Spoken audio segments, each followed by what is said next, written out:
본 방송은 전 국민의 가난 탈출을 목적으로 합니다. 돈을 벌 수밖에 없는 확실한 재테크를 가까이 두고 엉뚱한 곳에서 애써 벌었던 돈을 날리는 어리석은 짓을 중단시키기 위해 만든 방송입니다.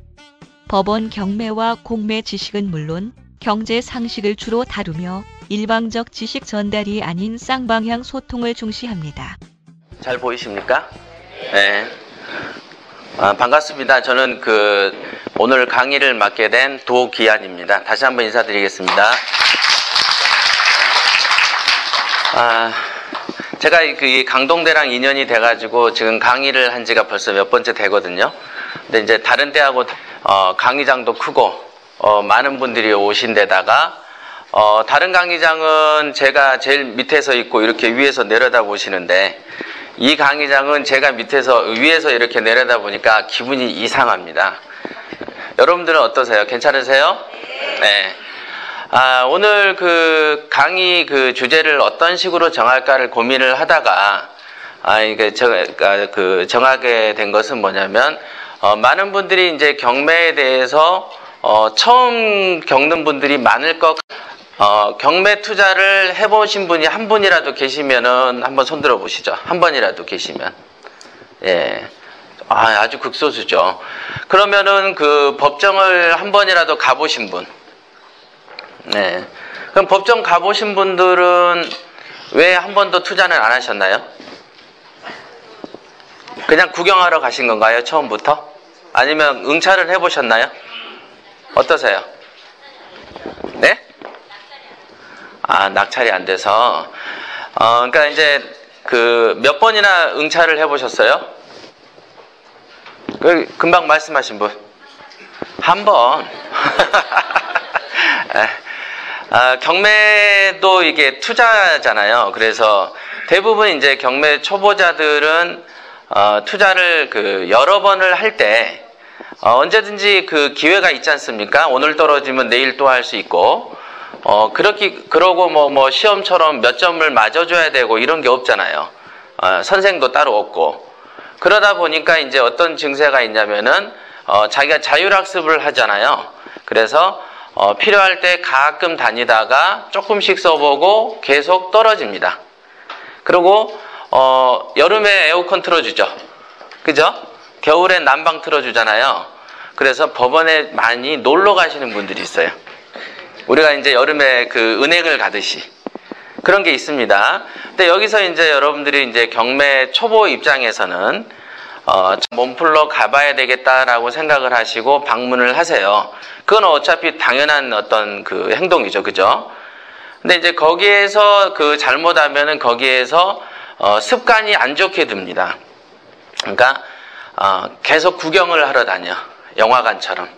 그러면 안 됩니다. 그리고 응찰을 한두 번씩 해보시는데 그러다가 계속 조금씩 쓰고 떨어지고 이렇게 테스트 삼아서 시도를 하십니다.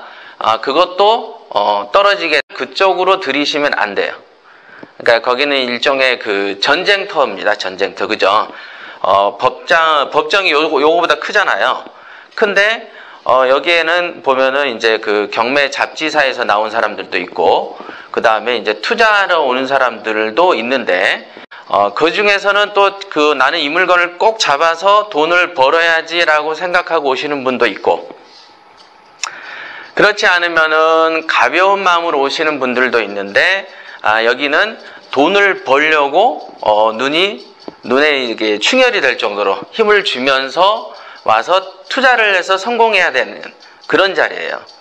그러니까 기본적으로 가져야 될 마인드가 경매라는 것은 돈 벌려고 환장을 해야 되는 것이지 이렇게 가볍게 소풍 가는 데가 아니다. 요걸 아셔야 됩니다. 아시겠죠? 예. 그러니까 이런 거를 이제 마인드라고 하는 것이고 통상 마인드가 안 잡히면은요. 여러분들이 이제 이번에 어려운 공부도 하셨지만은 공부를 많이 하신 그 파트는요. 여러분들은 금년에 공부하셨지만 전국에는 작년에 공부한 사람도 있고 10년 전부터 공부한 사람도 많고 그렇잖아요. 저 같은 경우도 경매만 한 15년 됐습니다. 경력이. 제가 이제 28세부터 했거든요. 그랬음에도 불구하고 그럼 그 당시부터 그 권리 분석 공부하고 법 공부한 사람들이 다 부자가 됐는가?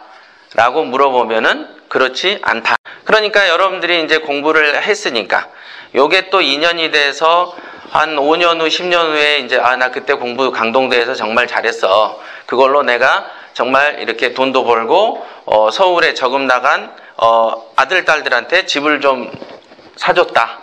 요런 소리까지 들으려면은 이제 조금 더 많이 이제 그 실무도 필요하지만은 실무보다 더 우선시 되는 게 마인드입니다. 마인드. 예. 그러니까 아시겠죠? 예. 그래서 이제 그 실무 과정을 가르칠 때 오리엔테이션을 하면서 항상 마인드를 강조를 하는데 그 중에 한 가지만 이제 맛배기로 설명을 드리면요.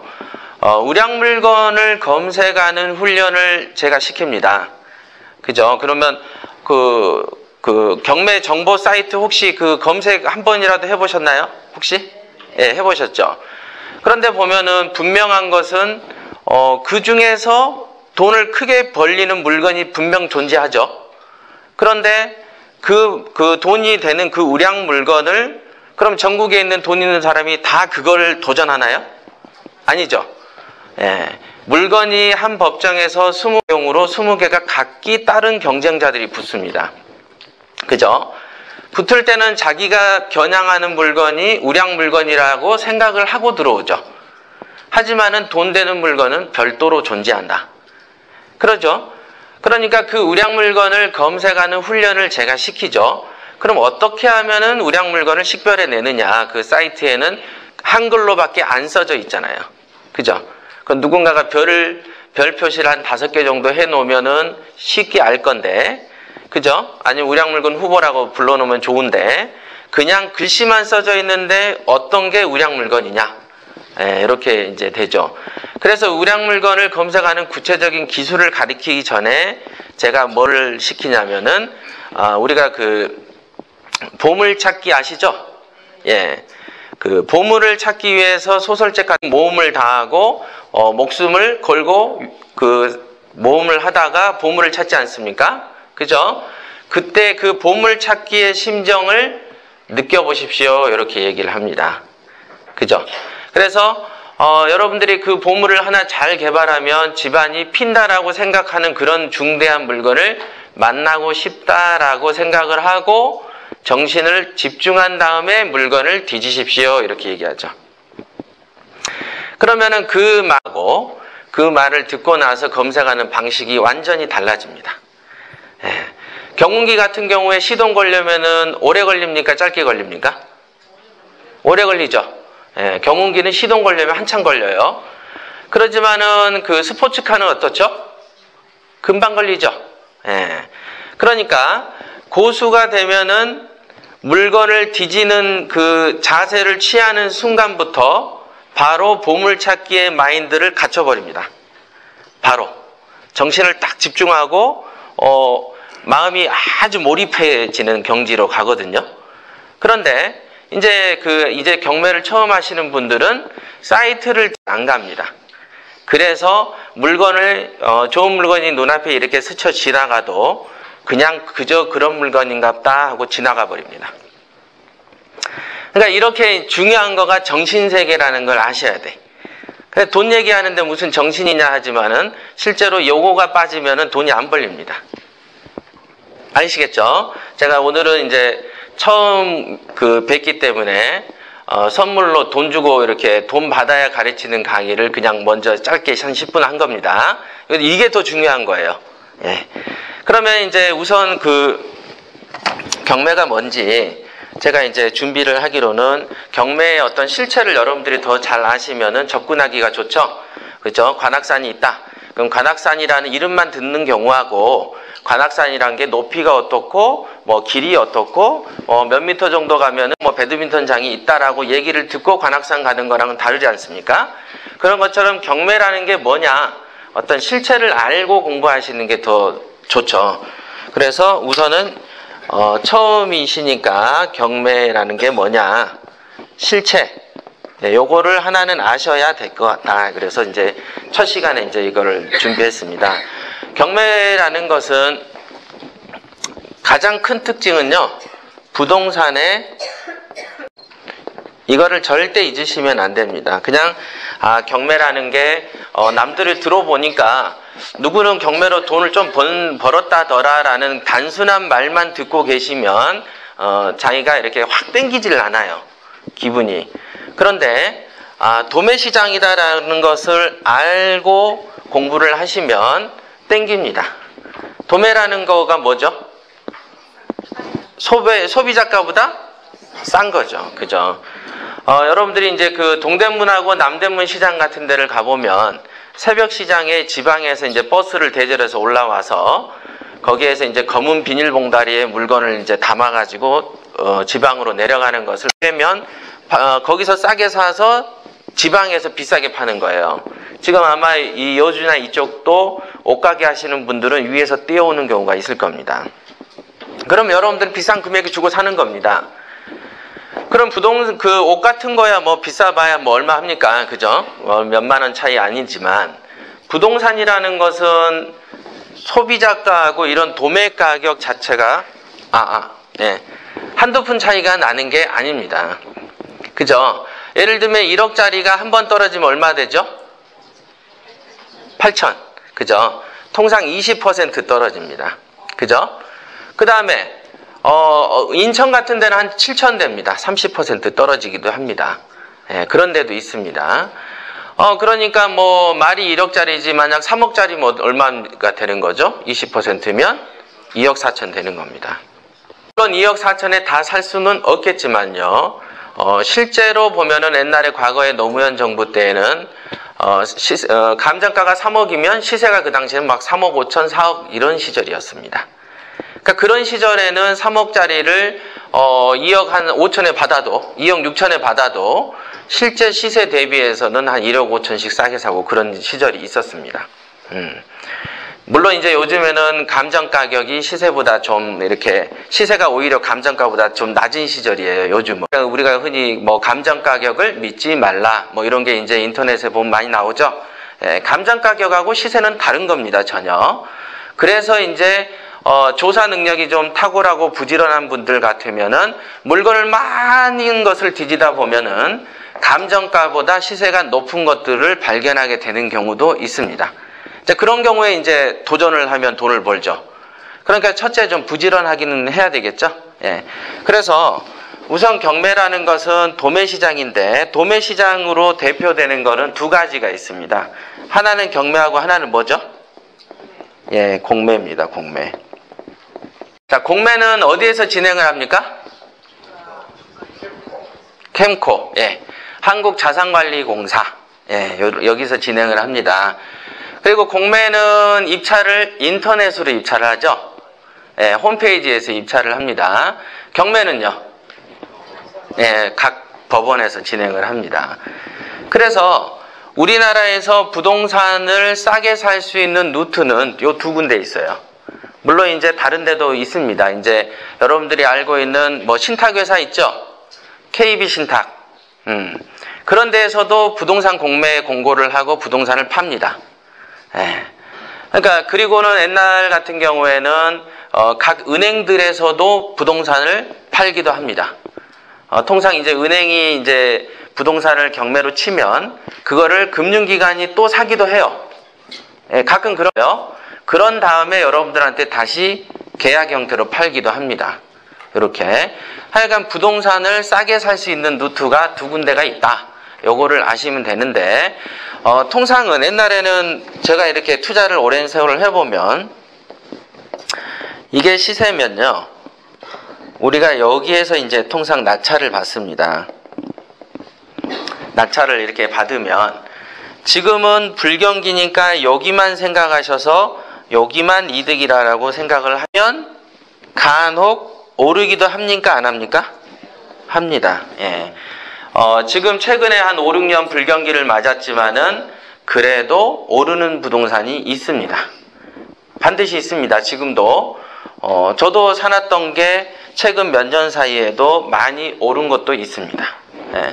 그러니까 부동산이라는 것은 여러분들이 처음 살 때만 이 이득만 존재하는 게 아니고 또 2단계 이득도 존재하기도 하는 겁니다. 그러니까 1단계하고 2단계 이득이 동시에 존재하죠. 그래서 어떤 경우에는 이렇게 시세 차익을 개발이 되든가 여기 들어오면서 더 뛰기도 하죠. 그렇게 됩니다. 그래서 얼마 전에도 이제 저한테 이제 어제 우리 최고위 학생이 한번 전화 왔는데 코엑스 쪽, 삼성무역센터 쪽에가 여기 하나 생깁니다. 그런 이제 예상이 돼 있거든요. 그런데 그 앞에 있는 이제 그 빌라를 이제 잡으려고 저한테 물어보러 온 거예요. 감정가는 4억 8천이고 최저가가 지금 3억 6천 정도 됐었던 것 같아요. 어제 이제 통화로만 이제 문의를 한 거죠. 근데 지금 이제 법원인데 얼마를 쓸까요? 여기가 여기 들어오는데요. 네. 그러면은 이제 이런 걸 가끔 물어보죠. 제가 점쟁이는 아니지만 자기가 가진 돈의 한계라는 게 존재하겠죠. 그죠? 그 다음에 내가 이 부동산을 갖고 싶은 욕구가 어느 정도인지도, 그죠? 뭐 이거 따도 그만 안 따도 그만이라고 생각하는 경우하고 나는 죽어도 이 자리를 사야 되겠다라고 생각하는 경우는 별개의 문제죠.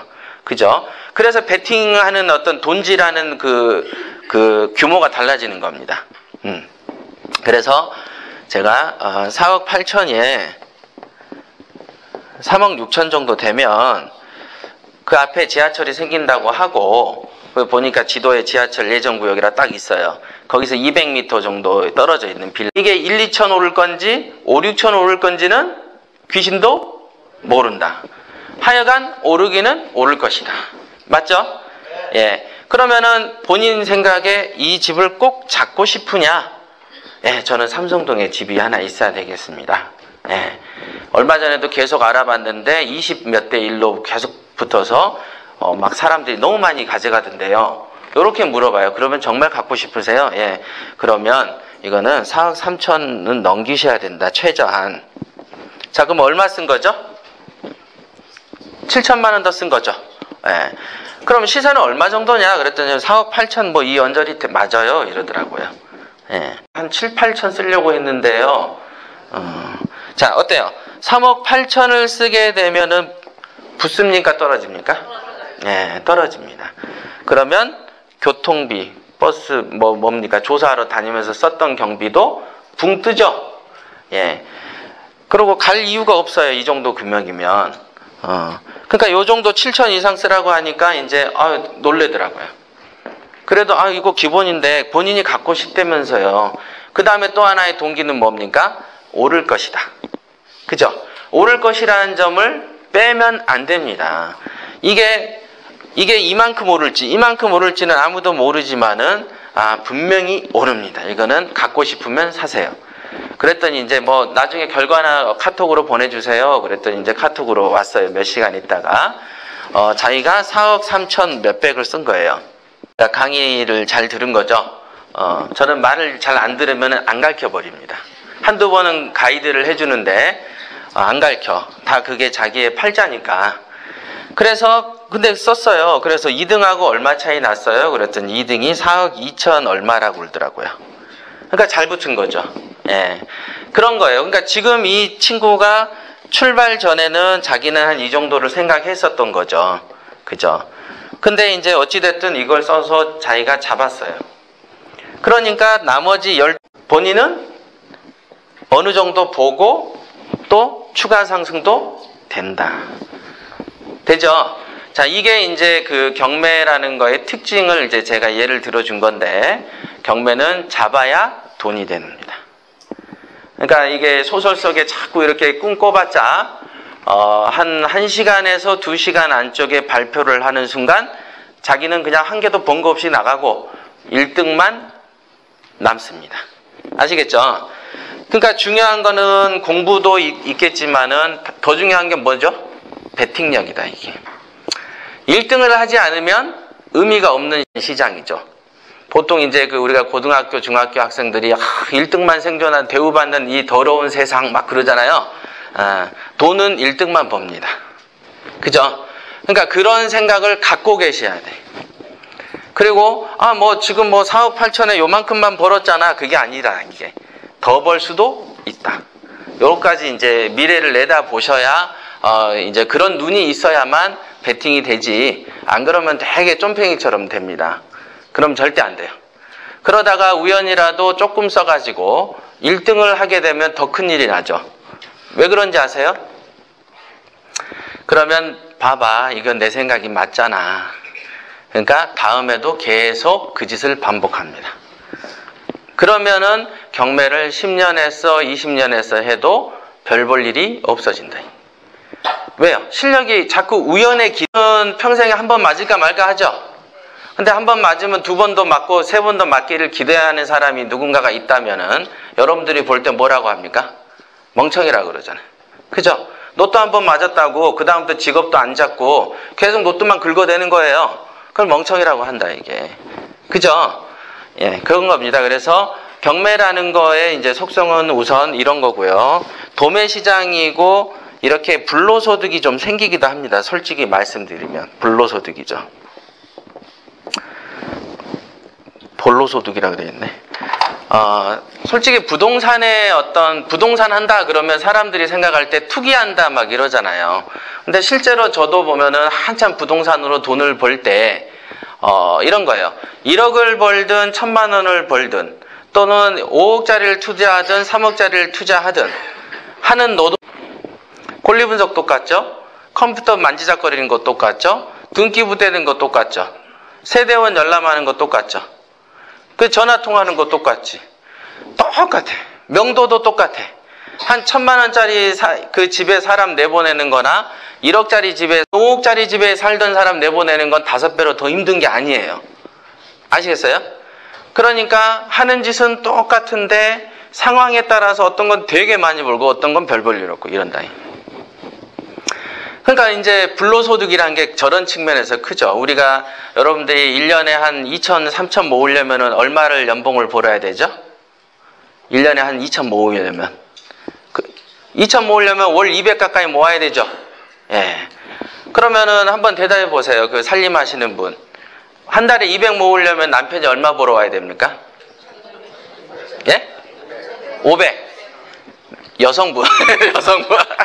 남편이야 500 벌어주고 200 저축해 이러고 싶지. 근데 여자는 다르다 이거죠. 자, 한번 대답해 보시죠. 얼마 정도 벌어줘야 200은 내가 세이브 하겠다? 700. 돈 단위가 다르죠. 남편하고 500 가지고는 200이 저축이 안 되죠. 예, 안 됩니다. 그러니까 1년에 2천을 모으려면은 남편이 700, 800은 벌어줘야 돼. 그쵸? 예. 그러나 1년에 2천을짜리 시세 차익 남는 걸 부동산을 사는 거는 일도 아니다, 이게. 그죠? 1,000만 원 정도면은 월 90만 원씩 1년을 모아야 됩니다. 그죠? 엄청 큰 돈인데 사는 것은 그냥 눈 감고 아무거나 사도 그 정도는 산다. 그러니까 이렇게 길거리에 돌아다니면 금덩어리 1,000만 원짜리가 널려 있다.